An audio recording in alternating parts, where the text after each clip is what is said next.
สวัสดีทุกท่านครับขออัปเดตความวิตกกังวลล่าสุดของผู้นำพม่ามินอองหลายที่มีการกล่าวถึงกองกำลังที่จับอาวุธขึ้นต่อสู้ในเมียนมาทุกกองกำลังทั้งหมด18กลุ่ม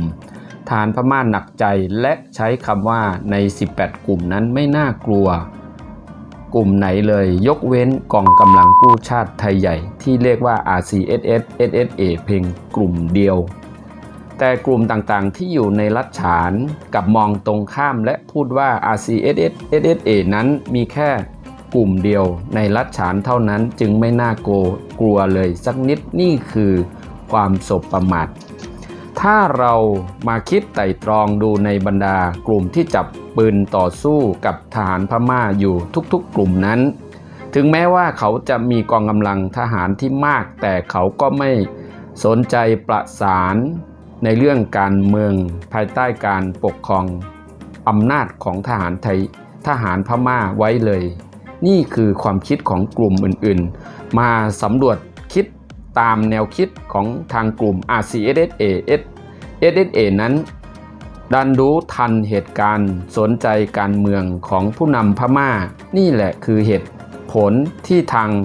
ผู้นำพม่ากลัวเจ้ายอดศึกRCSS SSA มากกว่ากลุ่มอื่นๆที่ไม่สนใจไม่รู้ทันเกมการเมืองใดๆของพม่าสนใจแต่เรื่องค้าขายการปกครองถิ่นที่อยู่ด้วยเหตุนี้ผู้นำพม่าขาดทุนนี่คือเขาได้ประกาศว่าขาดทุนต่อ RCSS SSA มีความพยายามเจรจาที่มีชื่อสัญญาล่าสุดนี้เรียกว่า NCAลงสัญญาร่วมกัน10กลุ่มนั่นเองกรณีที่พม่ากลัวและ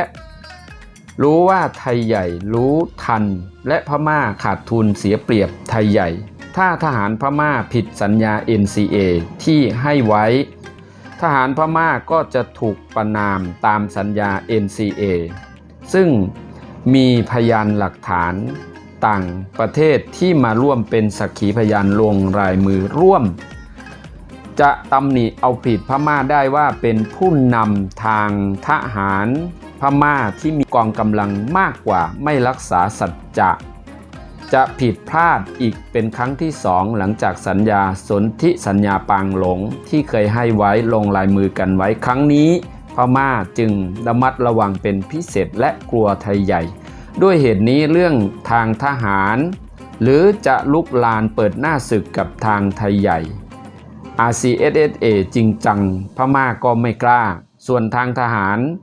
ไทยใหญ่หรือ RCSA ก็ไม่กล้าที่จะเปิดศึกเช่นกันด้วยสัญญาตรงนี้หลายท่านมองว่าทำไมไม่มาช่วยช่วงที่มีการออกมาต่อสู้ของประชาชนประเด็นนี้ทหารพม่าเขาถึงกับคุยกับฝ่ายว้าปางซังซึ่งเป็นหัวหน้ากลุ่ม1ใน7กลุ่มที่ไม่ลงสัญญา NCA เหตุผลในบรรดากลุ่มจับอาวุธในรัฐฉานอยู่ภายใต้อานัตของว้าทั้งหมดยกเว้น RCSA เพียงกลุ่มเดียวที่อยู่ในรัฐฉานพม่านั้นมีสัญญา NCA ค้ำคอจะเปิดหน้าศึกกับ RCSA ก็ไม่สามารถทำได้จึงให้ว้านำพากลุ่มSSPP SSA บ้านไฮให้ทหารว้ามาสวมเสื้อผ้าใส่ชุด SSPP หรือที่ชาวบ้านคนไทยใหญ่เรียกว่าโคเขียวทำหน้าที่สู้รบกับทางกลุ่ม RCSA SSA แทนพม่านี่ถือว่านิสัยแย่ไม่เป็นผู้นำอะไรที่เป็นความลับต่อไปวันนี้ชาวโลกและคนไทยใหญ่คนตาสว่างว่า SSPP SSA นั้นเป็นบริวารที่อยู่ใต้อานัตเป็นผู้อยู่ใต้บังคับบัญชาของว้าเพื่อแลกกับอิสระและการเข้าออกเมืองการที่มีอิสระไปไหนไม่ถูกจับไม่ถูกค้นนี่คือเจตนาที่แลกกับอาวุธเล็กน้อยนี่คือการยอมอยู่ใต้อานัตของว้าถ้าคนที่รู้ไม่จริงก็จะมองว่าทหารไทยใหญ่หรือ RCSS SSA นั้นมีแค่กลุ่มเดียวในรัฐฉานจึงไม่น่ากลัว ถ้า RCSSA อยู่ข้างฝ่ายศัตรูก็คือมีพม่าว้า SSPP แล้วหันมาเล่นเกมการเมืองแต่นี่อยู่ฝ่ายตรงข้ามทหารพม่าเลยกลัว RCSSA SSA จึงยุยงส่งเสริมให้บริวารคือ SSPP SSA มาสู้รบเผ่าพันธุ์เดียวกันก็คือคนไทยใหญ่ที่เรียกว่าเหนือกับใต้พม่า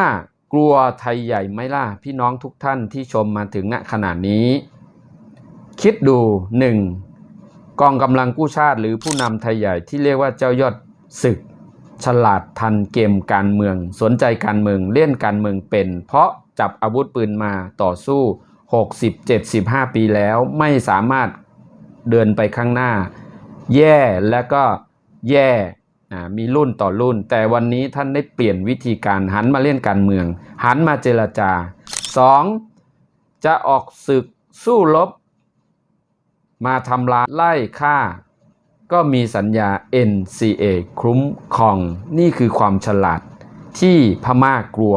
อันที่3นะครับมีพยานเป็นลายลักษณ์อักษรจากนานาประเทศเมื่อพม่าผิดสัญญาหรือรังแกชาวไทยใหญ่ตรงนี้ต่างหากที่พม่ากลัวจึงใช้วิธีสกปรกให้ว้ามาจับมือประหลองให้ว้ามาจับมือกับ SSPP โดยแลกกับความเป็นอิสระเงินทองการเข้าออกมีอิสระเท่านั้นหรือขอบคุณข้อมูลดีจากเพจหรือแหงใจไตขอบคุณมากๆที่ฟังจนจบและช่วยกันแชร์